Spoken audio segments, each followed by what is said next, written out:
Destruction, death, conquering, Hi there. Oh, hi Mark. Who are you?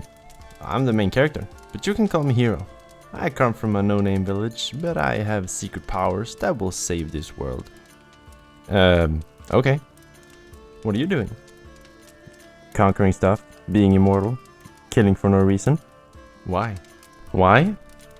Why, I'm the villain. It's what I do. It is my sole purpose for existing on planet fantasy. Alright. Stab. You know, that could actually be the plot of a story. No motivation for the villains to do the things they do, just because they want to. But let's change that, and give your villains good motivations, and good character developments. Hi, I'm Linus. You might know me from things like, I'm a motherfucking penguin, and I don't know how to write the guitar. But I have rebranded now, into a writing channel. And therefore in this video, we'll talk about villains. In this video, I will go over how you can make your villain seem more intriguing and more captivating and more believable. And in the end, I'll do a conclusion where I'll give you the best tip I have to write any villain ever. But before we talk about how to write a villain, we need to figure out what a villain actually is. And according to the website Merriam-Webster, a villain is 1. A character in a story or play who poses the hero. 2. A deliberate scoundrel or criminal. Or 3. One blamed for a particular evil or difficulty. The second and third are quite obvious as they kind of explain what it means right in the text. But I want to focus on the first one because I think that's the most interesting one. Okay, so what is a villain? A villain, aka the antagonist. I put it on the screen there so you can see it all the time so you don't get confused. When I say antagonist, I mean a villain. When I mean a villain, I mean antagonist. Or when I say, you get the point. Antagonist. The villain or the antagonist is the same as the main character, except the antagonist has different goals, or at least competing with the protagonist for the same goal, but the antagonist wants it instead of the protagonist. So therefore they're competing against each other, or they have different goals and that clashes together. And there we have the classic villain-hero situation. But the first thing I think you need to do, except writing the character sheet, is that you need to give them a reason for them to do the things they do. You can't just say, well, they want to conquer this planet and they want to turn it into a planet full of water because they hate sand. They don't like it. It's coarse, it's rough, and it gets everywhere.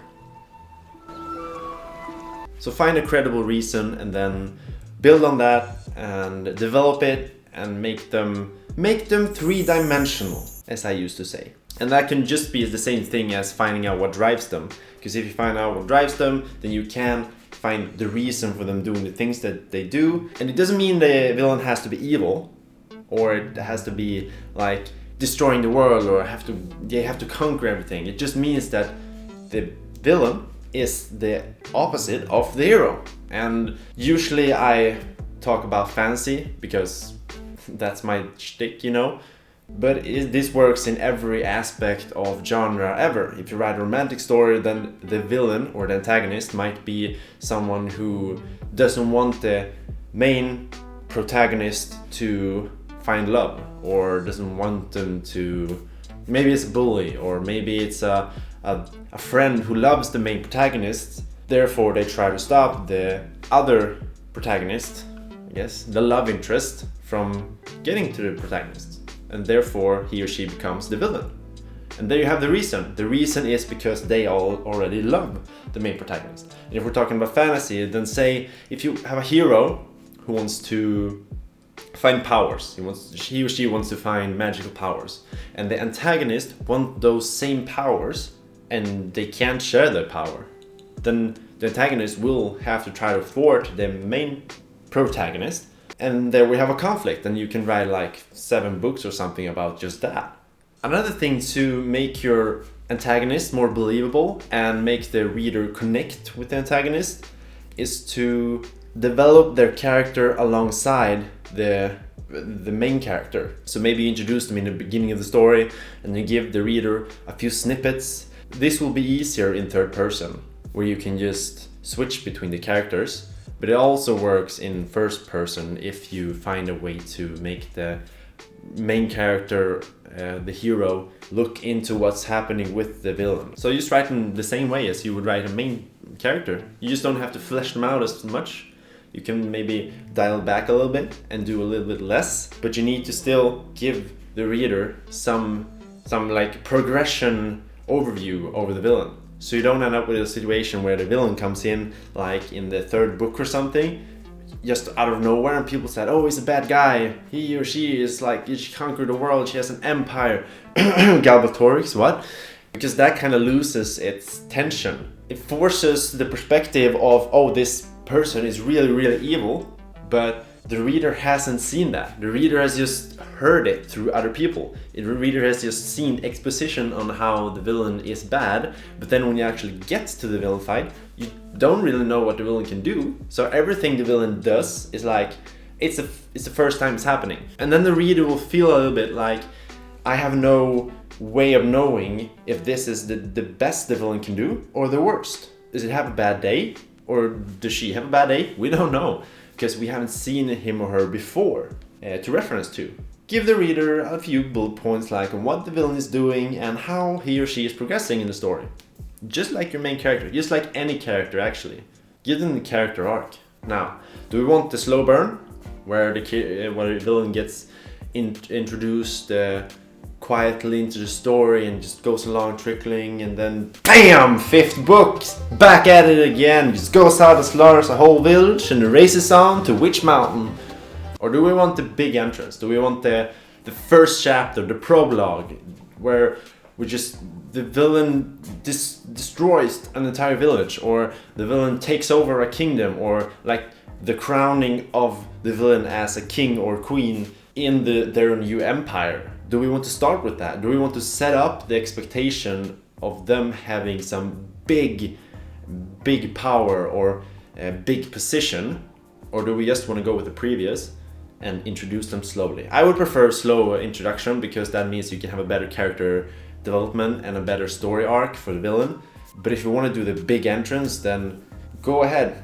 Just be careful, because if you go out too hard with the villain, you'll have a hard time topping it later on in the story. And maybe, just maybe, the reader will feel like, well, this is nothing when they get to the last book, because at first they were super powerful, all powerful, and now they're like, they're just bad, or they're just not enough against the hero. I would take Harry Potter for example. I love my Harry Potter, don't get me wrong. Harry Potter is, according to me, one of the best book series ever, and it's so well written and the characters are so well written. And I can't say nothing actually, because it is J.K. Rowling has sold the most books in the series ever. But Voldemort is kind of like an all-powerful being in before the first book. They talk about Voldemort almost taking over the entire magical world. And then when we get to the 7th book, Voldemort is actually kind of a sissy, you know? He's just deteriorating fast. I know that's because they're destroying all the Horcruxes and making him like less powerful, but he still has a basic power level. And when they have destroyed all the Horcruxes, it's like he's like less of just a villain and more just like oh, I need to get rid of you. Can I just battle you and get rid of you easily? Bye, Voldemort, said Harry in a calm manner.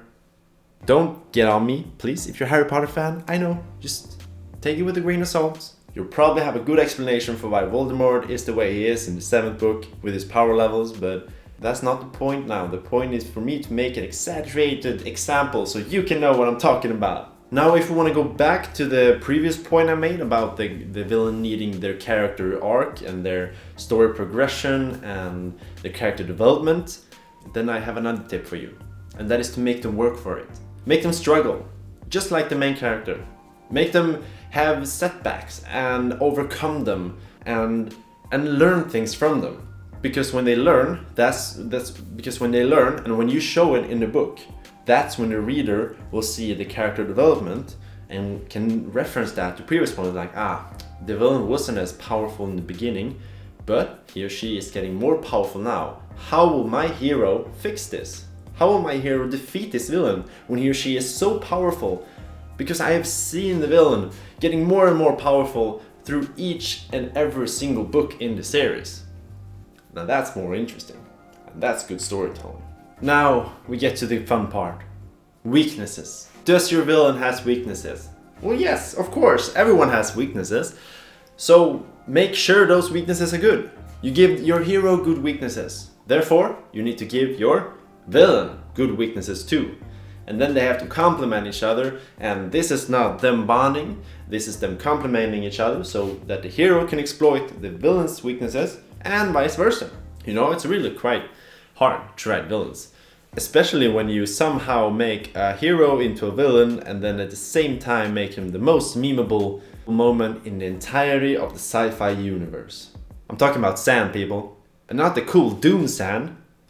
The coarse and rough sand. I don't like sand.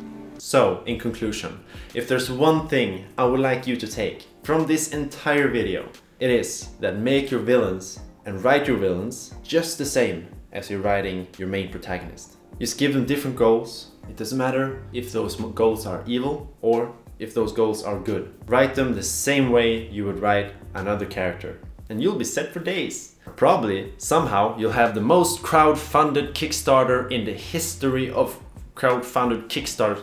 We're talking about $20 million here, people. That's a lot of money. Brando Sandro, you're doing good, man. Kinda jealous, but I'm working on it. Maybe I'll be the next generation of Brando Sando. I know Alo. Oh, no, that's just bad. Oh God. Now you did it. You finished the video.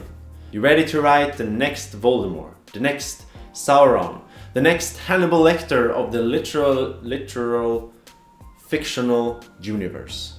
But before you click off this video, just know that I have another video on writing good, relatable characters up here that you can click on. So if you're interested in how to learn more about writing characters, then I recommend that video for you. There's also a playlist that you can watch and click through, and give this a thumbs up, and remember to subscribe if you like it, so you can get notifications of when I post more videos.